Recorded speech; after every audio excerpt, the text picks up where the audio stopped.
आयुष्यात हातात फक्त पैसा असून चालत नाही किंवा चांगला बँक बॅलन्स असूनही चालत नाही, तर जीवाला जीव लावणारी माणसं असणं सगळ्यात महत्त्वाचं.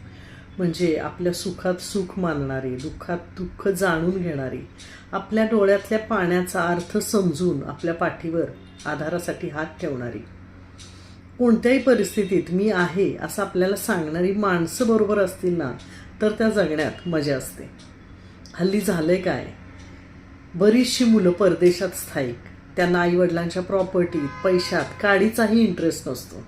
इथे मात्र ते वृद्ध पालक पईनी कमवलेलं सगळं स्थावर जंगम सांभाळत एकाकी आयुष्य जगत राहतात. आणि कितीही पैसा असला तरी आपण किती एकटे पडलोय, आता आपल्याला कुणीच नाही याची जाणीव वारंवार मनात होत असल्यामुळे उदास निराश आयुष्य जगत राहतात. असे अनेक पेशंट येतात ज्यांना खरं तर काहीच झालेलं नसतं, फक्त त्यांना मानसिक आधाराची गरज असते.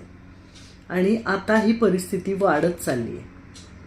मुलांच्या प्रगतीला आपण रोखू शकत नाही, मग करायचं काय, तर आपल्या वार्धक्याची सोय म्हणून जसे आपण पैसे साठवतो ना, तसेच 4 मित्रमंडळी जमवून ठेवायचे जे आपलं म्हातारपण आनंदी करू शकतील.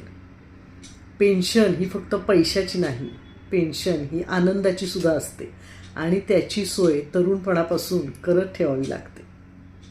बघा विचार करून, पैसा आणि माणसं हे दोन्ही असेल तर फारच उत्तम, पण निदान माणसं तरी हवीतच.